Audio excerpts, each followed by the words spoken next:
If you're a small form factor aficionado, I have some good news. Sentry is back.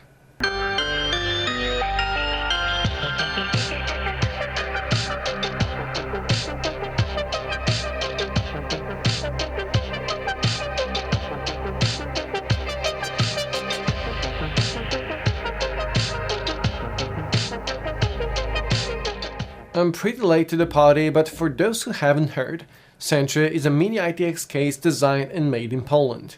With a little under 7 liters, it's roughly the size of the original Xbox One. This project has been largely driven by the community, and the new revision is the result of the feedback gathered from users of the original Sentry, funded successfully over 2 years ago. So what exactly has changed? Color options. Sentry is available in black and navy gray. At first I had mixed feelings about the latter, but it has grown on me and I think it looks really cool.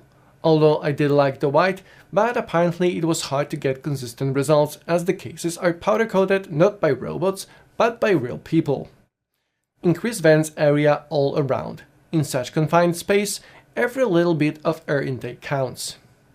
Native AIO support. The GPU compartment features mounting points for a 120mm rad, but due to limited space, you must use a combination of either a regular 27mm thick rad and a low-profile fan, or a low-profile rad with a regular size fan. With the AIO radiator occupying half of the space in the video card compartment, your GPU options are limited to mini ITX form factor.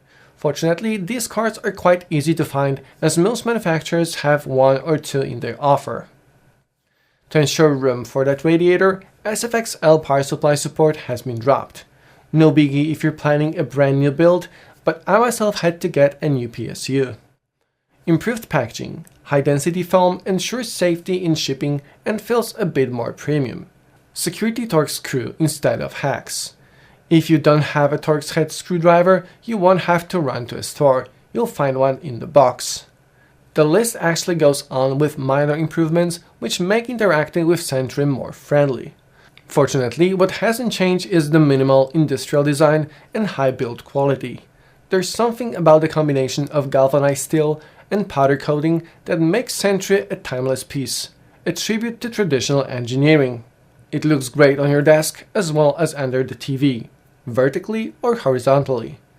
When it comes to putting together a computer in Sentry, despite all of the improvements, it's still not exactly a walk in the park. The case comes assembled with only 2 bolts, which makes sense since you'd have to undo all of them anyway. Also different from the first revision is that the power button and power connector extensions are not pre-installed. This is due to a very specific order of installing components, especially if you're going to water cool the CPU, which is what I did. I strongly recommend that you refer to manual when you're building a PC in a Sentry. The document is no longer included in printed form, you can only find it online. A slight problem is that this information is printed on the box in a very awkward place, and with all that excitement that comes with the unboxing, I'm pretty sure you miss it, just like I did, twice. Anywho, I populated Sentry with Ryzen 5 2600X, probably the best bang for the buck CPU on the market. It sits on the MSI motherboard and is cooled with a Corsair AIO. I threw in some 16 gigs of RAM and an M.2 storage on the back of the motherboard. What's left of the space in the GPU compartment is occupied by the Gigabyte RTX 2070 graphics card. All that is powered by a 650 watts gold certified Chieftec power supply. A few things I noticed during the assembly. Sentry doesn't come with bolts for the AIO cooler. Not a problem if you're a tech enthusiast and have a handful which are left over from your previous builds. Otherwise, you're screwed. Pun intended. It's hard to get an idea how small the case is before you try and build a computer in it. There's so little space for cables that I wanted to give up at least twice, and notice that I'm only using an M.2 drive, so it's at least 2 cables less if you'd go an SSD route. Your experience will vary depending on the motherboard layout, cooling hoses length and flexibility of the power supply cables.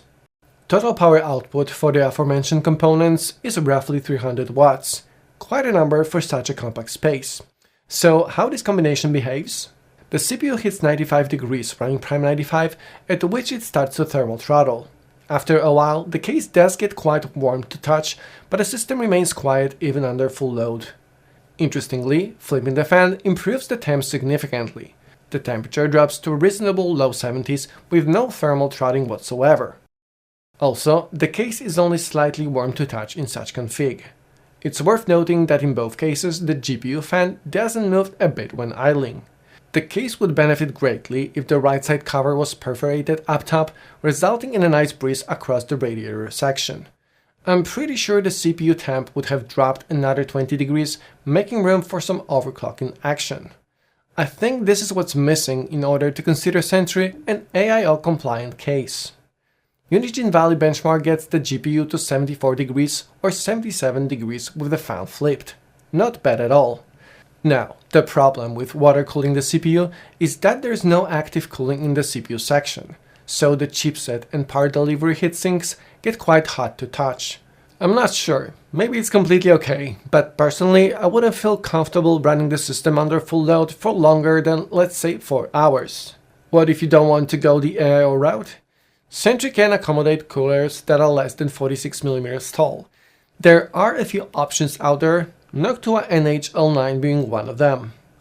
Air-cooled 2600X hits 95 degrees and starts to thermal throttle. This was rather expected as the Noctua heatsink isn't rated for 95 watts of heat dissipation. I also swapped the GPU to a blower style RTX 2070 and it hit 83 degrees under full load. I was hoping for something better, but it just wasn't the case. Pun intended. Now, onto the biggest problem I have with this case, its price tag. The original Sentry was offered for $200. Not exactly cheap, but I felt totally comfortable recommending it. Sentry 2.0 goes for additional $60, making it a little bit harder to recommend. If you have that kind of money in your budget, just go ahead and buy it. If you're anything like me, you'll appreciate the quality and the design that will never get old. Thanks very much for watching, and I'll see you in the next one.